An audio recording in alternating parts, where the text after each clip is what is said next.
Hello বন্ধুরা, এই ধরনের হ্যাপি বার্থডে ফটো টিউটোরিয়াল কীভাবে বানালাম তো সেটাই আমরা আজকে শিখবো। তো এই জন্য আমাদেরকে ইনসার্ট অ্যাপ ওপেন করতে হবে। ইনসার্ট অ্যাপ ওপেন করার পরে এদিকে এআই গ্রিড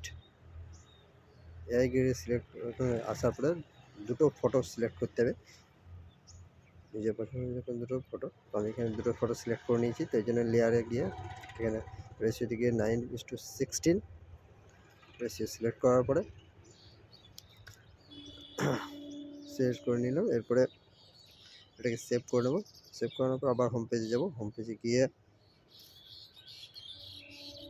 ফটোতে গিয়ে এখানে ডবল ফটোটাকে সিলেক্ট করে নেবো, যেটা আমি এখানে রেডি করলাম। এই জন্য অ্যাডজাস্ট গিয়ে স্যাচুরেশনকে -50 সিলেক্ট করে নিলাম, রাইট ক্লিক করলাম। তারপর নেক্সট স্টিকারে গিয়ে এখানে সেই সিলেক্ট সেম ফটো এটাকে সিলেক্ট করে নিলাম। তারপরে এখানে কাট আউট করে নিয়ে এটাকে অ্যাডজাস্ট করে নিতে হবে। যে ফটোটা আমি আগে সিলেক্ট করছিলাম ঠিক সেই ফটোর মাপে এটাকে অ্যাডজাস্ট করে বসিয়ে দিতে হবে। বসানো হয়ে গেলে এটাকে রাইট ক্লিক করে দিতে হবে। এরপর নেক্সট টেক্সট অপশান, টেক্সটে গিয়ে এখানে হ্যাপি বার্থডে টাইপ করে নিতে হবে।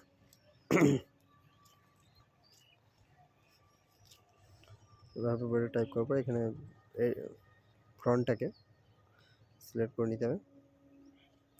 ফ্রন্টটা সিলেক্ট করানোর পরে এখানে পাশে টেক্সট ব্লেন্ডটাকে সিলেক্ট করে 2 নম্বর অপশানটাকে, যেটা আমি সিলেক্ট করে নিয়েছি। তারপর নেক্সট এখানে এটাকে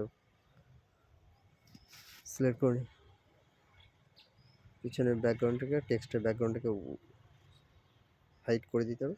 এবার নেক্সট কালার অপশান সিলেক্ট করতে হবে। এই কালারটাকে সিলেক্ট করে নিলাম।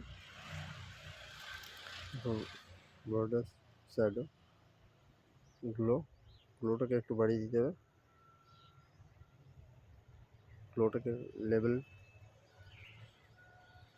বাকি সব যেমন আছে সেরকমই থাকবে। তো এটা এবার হ্যাপি বার্থডে টেক্সটটাকে ঠিকঠাকভাবে অ্যাডজাস্ট করে নিতে হবে মিডিল পয়েন্টে। তো দেখো বন্ধুরা, এটাকে আমি এবার সেভ করে নেবো। তো এটা আমার ফটো রেডি। তো বন্ধুরা, ভিডিওটি কেমন লাগলো অবশ্যই তোমরা জানিও, এবং ভিডিওটি ভালো লাগলে অবশ্যই লাইক, কমেন্ট, শেয়ার এবং বন্ধুদের সঙ্গে শেয়ার করতে অবশ্যই ভুলো না।